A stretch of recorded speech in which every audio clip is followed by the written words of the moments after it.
Bueno, amigas, amigos, les habla Julio Jiménez, en Twitter, @JulioCoco, y esto es Beta Parlamentario.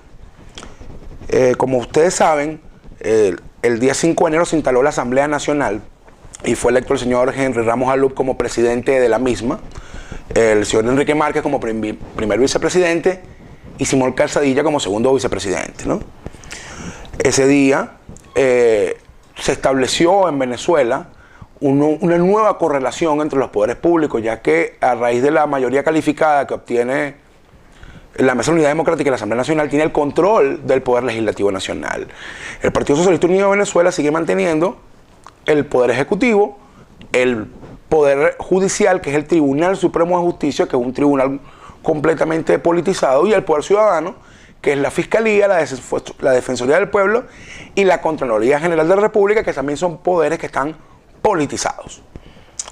Luego, cuando vimos la segunda sesión de la Asamblea, donde se juramentaron los tres diputados del Estado Amazonas, cuya proclamación vía amparo fue hecha por el Tribunal Supremo de Justicia, y viendo entonces que la fracción parlamentaria del Partido Socialista Unido de Venezuela recurrió al TCJ para pedir la nulidad de todo acto de la Asamblea Nacional a raíz de la juramentación de estos diputados electos democráticamente, se abre en Venezuela un conflicto entre poderes.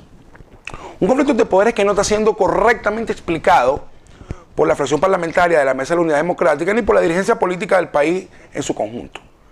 Un conflicto de poderes es cuando los poderes del Estado están enfrentados políticamente. En este momento, siendo la Asamblea Nacional un poder que tiene la capacidad de legislar, de derogar leyes, de ejercer contraloría, de remover ministros y de convocar referéndum, se nota como un poder que puede arropar al Poder Ejecutivo. Sin embargo, el Poder Ejecutivo, apoyándose en el Poder Judicial, puede boicotear muchas de las iniciativas que se tomen desde la Asamblea Nacional. Eso trae como consecuencia que entramos en un periodo de crisis política.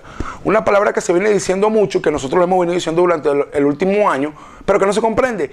¿Y qué es la crisis política? La crisis política es cuando el Estado en su conjunto no funciona debido a un enfrentamiento político entre los poderes que lo componen.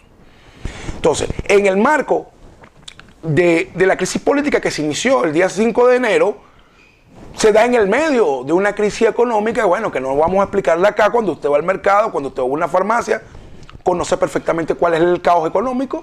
Tenemos todo el problema de la inseguridad, usted más que yo lo conoce el problema de los servicios públicos, agua, luz, etcétera, usted lo conoce más que yo, no lo vamos a explicar acá.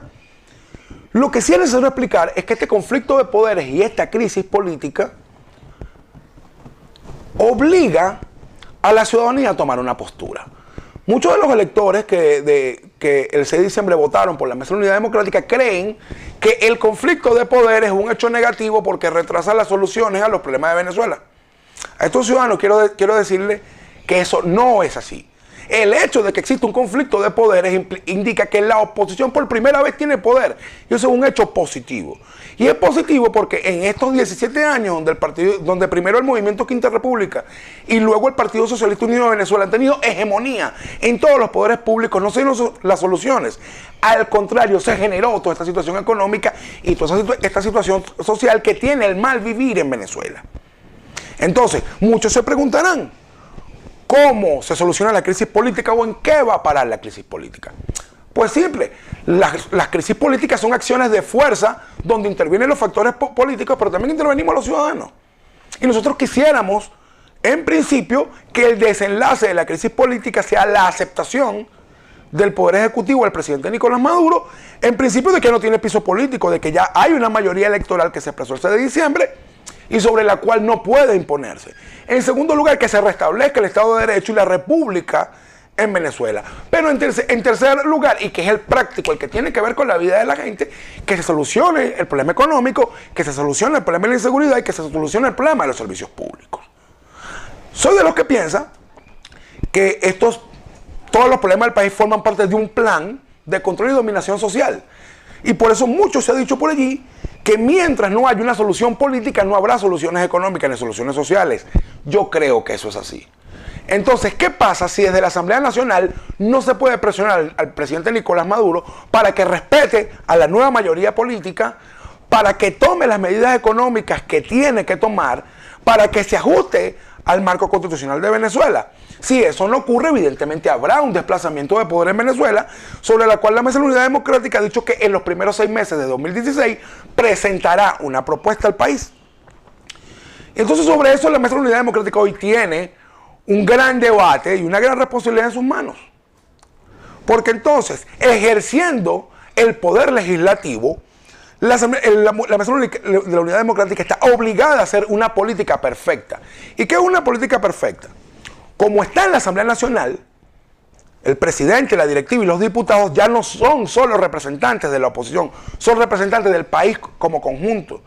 Nosotros que criticamos a Hugo Chávez y que criticamos a Nicolás Maduro porque para ellos el pueblo son solo los que lo apoyan y no cuando el país somos todos, responsables tenemos que decirle a la Mesa de la Unidad Democrática que hoy la Asamblea Nacional representa a todo el país, incluyendo las personas que se abstuvieron e incluyendo las personas que efectivamente votaron por el Partido Socialista Unido de Venezuela el día 6 de diciembre.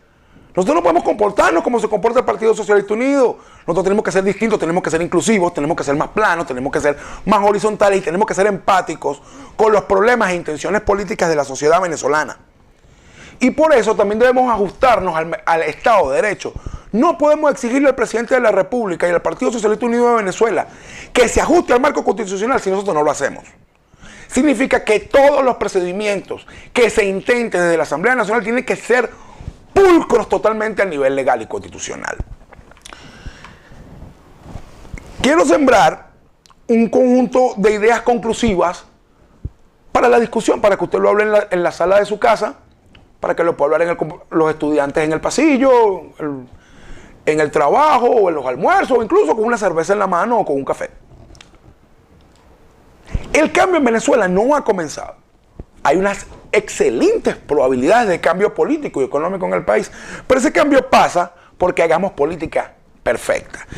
Y así como nosotros le exigimos a la Mesa de la Unidad Democrática que desde la Asamblea Nacional haga política perfecta, nosotros como ciudadanos, sobre todo los que se fajaron en campaña social y política para lograr la victoria el 6 de diciembre, pues tenemos que comprender el marco político, económico, social y cultural en que se encuentra Venezuela el día de hoy, para poder seguir sumando voluntades, seguir uniendo a la ciudadanía en pos de los cambios que Venezuela reclama.